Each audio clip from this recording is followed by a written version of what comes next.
Chapter 29. After Clayman's defeat and the new name for the Demon Lords was established, Leon was about to take his leave.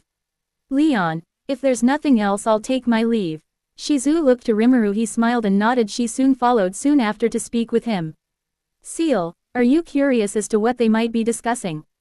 Rimuru, it's not my place, but even so I already have an idea as to what it's about. Luminous also soon took her leave. Rimuru, see ya soon, Lumi Tilda. Luminous winced at that name but ignored him, not wanting to dignify him with a response as she left. Rimuru enjoyed the dinner party as he waited for Shizu to return. Seal, I can tell you're very curious about what's going on. Are you certain you don't want me to tell you, Master? Rimuru, no, it's just taking a while is all. As if on cue, Shizu returned. Rimuru, you're finally back. Shizu, sorry for the wait. Rimuru, it's fine, the wait didn't bother me. Seal, Master is lying. Rimuru, quiet, Seal. Shizu, I'm sorry to have worried you. Rimuru, it's fine, after all these years you deserve this much. I hope you found the closure you were looking for. Shizu, I did, and I'd be lying if I claimed I wasn't upset about it, but I believe I can accept what happened, especially since it allowed me to meet you. Rimuru turned a bit red. Rimuru, I'm happy to hear that.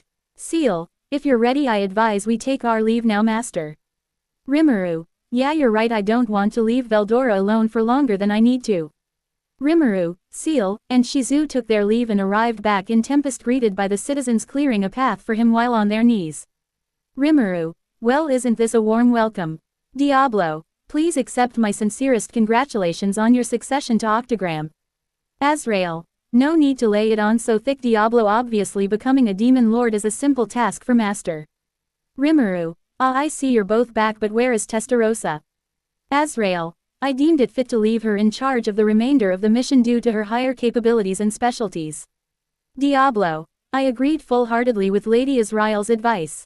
Rimuru, so in short you both just dumped the dirty work on her to get back as soon as possible. Azrael and Diablo both avoided eye contact. Azrael, I suppose you could put it like that. Seal, it seems they're following your example, Master. Rimuru, are you seriously gonna do this right now? In front of everybody? Seal simply smiled and blinked at her master as if taunting him to clarify what he meant, which led to him sighing. Rimuru, meet me in my office for a progress report. As he entered his office, Rimuru noticed something that he found strange. Rimuru, say, do you guys know where Veldora is? I haven't sensed him in a while. Azrael, last I heard he claimed he had some important business to handle, but he wouldn't clarify what. As if on cue, Veldora burst into the room as if he was in quite a hurry. Veldora, ah, Rimuru, glad you're back. I was going to greet you, but the part in my sacred texts was on a cliffhanger, so I just desperately needed to. Rimuru, spill it, where did you go? Veldora, I don't know what you mean. Rimuru, you know I can sense your presence. You weren't around until recently. Now answer the question, where did you go? Veldora, oh, just out for a bit, nowhere important. Rimuru said nothing but gave a stare that showed he wasn't buying it. Rimuru, Seal, he went to the ice content to visit Velzard. Rimuru, okay, but where did he really go? Seal, Master, surely there's no need to repeat myself. Rimuru, wait, seriously. Veldora looked away in an attempt to hide that he was there. Rimuru, I see, so it's like that, is it? Veldora didn't respond. Rimuru, I suppose it makes sense. Despite everything your sisters did, they're still your family and you love them. Which is reasonable, and after that it made you realize you should tell them that. Veldora, Rimuru, well, I suppose since nothing happened to Tempest in the time you were gone, I'll allow it, but if you're leaving, just tell me. I won't think less of you for caring about your family, quite the opposite actually. I think it shows that you've matured. Veldora, thank you, Rimuru. Now moving on, Azrael, give me a full report of what happened when you guys went to Falmouth. Azrael, of course, Master. Flashback to Falmouth. The carriages entered Falmouth, but the streets seemed abandoned. No one's here. Even for early in the morning, that's strange. Azrael, oh, they're here, but they're simply hiding, which does seem logical. After all, the one who led the slaughter of those 20,000 soldiers is now here in their city to negotiate their loss. It makes sense that they'd be afraid. Diablo, how rude of them not to greet our master's envoys. Azrael, leave it be. I mean, I just love the smell of fear. It's a good pastime since my 3 playthings essentially broke already. Shogo, Kiyoya, and Karara all had eyes that seemed to hold nothing inside them. They were properly broken and molded to be nothing but husks that followed Azrael's will and in turn the will of her master. Azrael, they're fit to be under leadership Yum, they're pathetic but they have some use, and don't worry after what I put them through. Rebellion isn't even an intrusive thought, you can do with them as you please to further suit your. A stone was hurled through the glass of the carriage and caught effortlessly by Azrael. All the carriages stopped along with their guards to find the one who dared to hurl a rock at their lady. Diablo. Such disrespect to someone our master trusts should never be tolerated. Testarossa. Not even death is a suitable punishment. Azrael plays with the stone in her hands. Azrael. Find the one who did this and bring them to me and make it quick. I want to be back in time to greet master once he returns. Diablo and Testarossa. Understood, Lady Azrael. It didn't take them long to find the culprit. Azrael stepped out of the carriage. Azrael. Now who dares to damage master's property? Azrael was revealed to Diablo holding a struggling little boy with tears in his eyes by the arm. Boy, you killed my daddy. Azrael. Testarossa. This boy threw the rock at your carriage. Azrael. Is he now? Yum. Come on Lady Azrael, I know that he committed a great offense but he's just a kid, he doesn't know any better, surely you can. Azrael. I didn't ask for your opinion. Yum was silent. Azrael approached the child and knelt down at his level. Azrael. Tell me, is there anyone else left alive in your family? With a glare and tears in his eyes, the boy answered. Boy. My big sister. Azrael. 2 kernels of truth for you, little sprout, since you're so green. Real vengeance. It demands a spine of steel, a will that won't bend, and nothing tethering you to this world. You're missing the whole damn orchard. Ever think your sister's neck is on the line right alongside yours in this mess? The kid was a statue of fear. Azrael rose, the air shifting as she moved back to the carriage. Azrael. Consider yourself lucky. Green fruit leaves a nasty taste. Settling back in the carriage, she waved a dismissive hand. Azrael. No point lingering. Let's ride. Diablo. As you deem best, Lady Azrael. Diablo let him go. He fell to the floor. Something was tossed in front of him. The carriages began moving on. Azrael. As for the second kernel, never forget, war is bitter all around. The boy picked up what was tossed to him. He teared up as he held it close to him and cried with the pendant of a clover in his hands. As the carriage ride continued, Azrael didn't say a word as she looked out the window. Soon they arrived at the castle. Upon entering the throne room, Azrael greeted the nobles. Azrael. Hello there losers, lovely weather we're having today, don't you agree? Sorry we're late but we got sidetracked. While Azrael didn't mention her stop on the way, she essentially explained how she told the nobles their terms after returning the king to his prior state. Azrael. Just thinking about it was a mouthful. She really knows how to make things troublesome. Still, it's not like I can't understand her reasoning. Rimuru.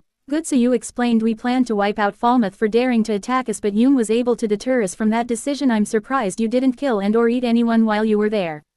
Azrael. I wanted to, but it seems most of them didn't dare to stand up to me after I encouraged them to resist. Azrael said, quite disappointed. Rimuru. Well, all in all, I'd say it's a job well done. That's the first phase finished. Now it's the waiting game. So what's next on the agenda? Seal. Actually, master, there is something that deserves your attention. Rimuru. What is it? Seal. You must see for yourself, it's urgent. Rimuru. All right then. Rimuru followed Seal to their mansion, which was built for Rimuru to live in, known as Tempest Manor.